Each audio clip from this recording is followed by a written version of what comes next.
बिस्मिल्लाहिर्रहमानिर्रहीम। अस्सलाम वालेकुम। दास्तान उर्दू यूट्यूब चैनल पर खुश आमदीद। नाजरीन, आज की मेरी ये वीडियो उन लोगों के लिए है जो इस्लामी और तुर्की तारीख़ में दिलचस्पी रखते हैं। मिसाल के तौर पर वो क्या ऐसे तारीख़ी हालात व वाक़यात थे जिस दौरान तुर्कों ने इस्लाम कबूल किया था। तुर्कों को इस्लाम के नज़दीक कौन सी बातें लेकर आईं, तुर्कों का इस्लाम से पहले कौन से मज़हब था, और तुर्कों का इस कदर तेज़ी से इस्लाम कबूल करके उतनी ही तेज़ी से इस्लामी दुनिया में अपना असर व रसूख को कायम करने के पीछे आखिर क्या वजह थी। तो नाज़रीन कराम, आइए चलते हैं आज की वीडियो की तरफ। सबसे पहले बात करते हैं कि तुर्कों का कबूल इस्लाम से पहले क्या मज़हब था। अगर तुर्कों की तारीख़ का मुताला किया जाए तो पता चलता है कि तुर्कों ने हज़ारों सालों के दौरान कई मज़ाहिब व अकायद को अपनाया, मगर उन तमाम मज़ाहिब के दौरान उनके दरमियान सबसे ज़्यादा मकबूलियत जिस तसव्वुर को मिली वो एक आसमानी खुदा का नज़रिया था जिसे उनकी ज़बान में टेंगरी कहा जाता था। और इसके बाद इस्लाम वो मज़हब था जो इनके दरमियान तेज़ी से फैला, और इसकी वाहिद वजह भी यही मालूम होती है क्योंकि इस्लाम में भी एक खुदा का तसव्वुर है, इसीलिए तुर्कों को इस मज़हब से कोई ख़ास अजनबियत महसूस नहीं हुई। लेकिन नाज़रीन करम, किसी भी माशरे का मज़हब उस जगह के रहने वाले लोगों के आर्ट, कल्चर, खानों, लिबास, माशरे, ज़बान और उनकी ज़िंदगी के मकासद पर ज़रूर असर डालता है। इसीलिए किसी भी इंसान के लिए मज़हब तब्दील करना इंतहाई मुश्किल होता है। मशहूर सूफ़ी बुज़ुर्ग हज़रत निज़ामुद्दीन औलिया रहमतुल्लाह अलैह के मुरीद ख़ास हज़रत अमीर खुसरो रहमतुल्लाह अलैह अलाउद्दीन खिलजी की फ़ौज में खिदमत अंजाम दे चुके थे। उन्होंने अपनी एक किताब ख़ज़ाइरुल फुतूह में मंगोलों का ये हुलिया बयान किया कि वो वहशी जानवर थे और कुत्ते और सूअर खाते थे। लेकिन नाज़रीन कराम, तुर्क कौम ऐसे मामलात में तब भी मंगोलों से अलग थलग थी, और तुर्कों के यहाँ इस्लाम कबूल करने से पहले ऐसे कई रिवाज पाए जाते थे जो कि दीन इस्लाम से गहरी मुताबिकत रखते थे। इसीलिए तुर्कों को इस्लाम कबूल करने से कोई ख़ास दुश्वारी पेश नहीं आई, और एक बार जब उन्होंने इस्लाम कबूल कर लिया तो अल्हम्दुलिल्लाह वो इस पर मुस्तकिल मिजाजी से कायम रहे। आइए जानते हैं कि कबूल इस्लाम से पहले तुर्कों में कौन सी इस्लामी तालीमात राइज थीं। नंबर 1, तुर्कों के यहाँ दूसरे मज़हब के मामले में काफ़ी बर्दाश्त पाई जाती थी, और इधर इस्लाम में भी बर्दाश्त का दर्स दिया जाता है, जबकि दूसरे मज़ाहिब के मामले में इस्लाम में रवादारी का वसी तसव्वुर मौजूद है।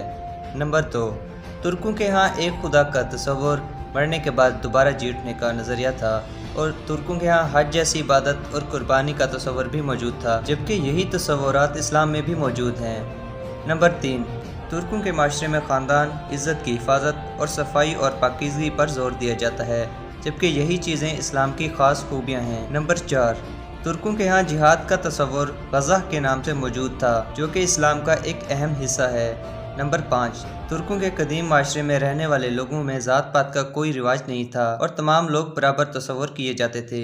इसी तरह इस्लाम में भी किसी पर किसी को बर्तरी, माल व दौलत या हस्ब व नसब की वजह से नहीं देता। इसीलिए तुर्कों और मुसलमानों में लोगों में खुशी और फलाह बहबूद को अहम कहा जाता था।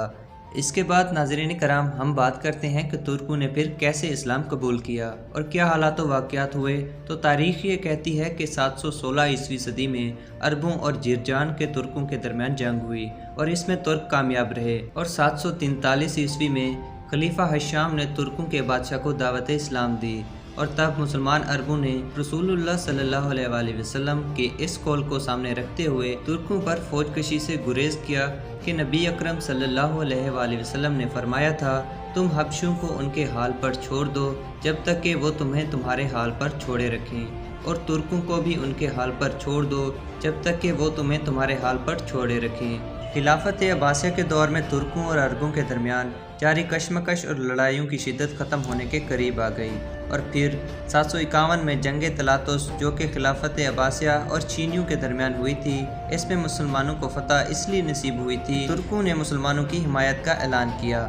तुर्कों और चीनियों के दरमियान उस वक्त जो ताल्लुकात थे, इन ताल्लुकात को अगर सियासी और जंगी मंजरनामे में देखा जाए तो 8वीं सदी में तुर्कों और चीनियों के दरमियान ताल्लुकात तेज़ी से ख़राब हो रहे थे, और तुर्क चाहते थे कि मावरुल नहर का इलाका उनके कब्ज़े में आ जाए। ऐसी सूरत में मार्का तलातुस वो जंग थी जिसमें तुर्कों को चीनियों से दो दो हाथ करने का मौका मिल गया और तुर्कों ने चीनियों के मुकाबले में अरब के खुल्लम खुल्ला हिमायत करने का ऐलान कर दिया और इस जंग में फतह के बाद अरबों के तुर्कों से ताल्लुकात अच्छी सिमत में जाना शुरू हो गए और इस जंग ने वस्ती एशिया की किस्मत बदल कर रख दी। इसके बाद करलोक तुर्कों ने 10वीं सदी ईस्वी में बड़ी तादाद में इस्लाम कबूल करना शुरू कर दिया। नाज़रीन, यहाँ पर मैं आपको बताता चलूँ कि करलोक तुर्क ओगोज तुर्क कबीलों में से एक कबीला है। बहरहाल जंग तलातुस के बाद इस खित्ते और तुर्कों में ये इनकलाबी तब्दीली आई। इसके बाद तुर्कों को खिलाफत अब्बासिया में अहम ओहदे मिले और कबूल इस्लाम के बाद ये बज़ंतीनी शहरों मसलन उर्फा और एंतिप वगैरह में जाकर आबाद हो गए और यहाँ पर तुर्कों ने मुसलमानों पर बाज़ंतीनी सल्तनत के हमले को भी रोके रखा। तुर्कों का कबूल इस्लाम तारीख में एक अहम वाक़या था क्योंकि तुर्कों ने इस्लाम कल्चर और तहजीब व तमद्दुन की हिफाजत करते हुए इसे फैलाने में भी अहम किरदार अदा किया। लेकिन बाज़ औक़ात ऐसा भी हुआ कि तुर्कों ने अब्बासियों के ख़िलाफ़ बगावत करके अपनी अलग रियासतें भी कायम की, मगर ओगोज़ तुर्कों ने कबूल इस्लाम के बाद ये मंजरनामा और भी ज़्यादा तब्दील हो गया और ओगोज़ तुर्कों ने अजीम सल्जूकी रियासत कायम की, जिसके बाद इस्लामी दुनिया की सियासी रहनुमाई और क़यादत तुर्कों में मुंतकिल हो गई और सल्जूकी सल्तनत के तुगरुल बे ने अब्बासी खिलाफत के मगरब की फ़ातिमी सल्तनत के हमलों से बचाने में अहम किरदार अदा किया, जिसके नतीजे में अब्बासी खिलाफत ने खुश होकर अपनी बेटी की शादी तुगरुल बे से कर दी। ये इस्लामी दुनिया का सबसे बड़ा अहम वाक़या था कि अरबों ने अपनी औलाद तुर्कों को सौंपी। इसके बाद तुगरुल बे को सुल्तानुल मशरिक़ व मगरब का खिताब भी मिला और ये वो वक्त था जब ताकत और इक़्तिदार इस्लाम कबूल करने के सिले में अल्लाह ताला की तरफ से तुर्कों को इनाम इलाही के तौर पर दिया गया। तो नाज़रीन कराम, ये थी तुर्कों के इस्लाम लाने के कबल और इसके बाद के वाक़यात जो मैंने आपको इस वीडियो में बताए। आपको ये वीडियो कैसी लगी कमेंट सेक्शन में मुझे ज़रूर बताइएगा। मैं मिलता हूँ फिर किसी दिलचस्प वीडियो के साथ, तब तक के लिए अपना रखिएगा बहुत सारा ख्याल। अल्लाह हाफिज़।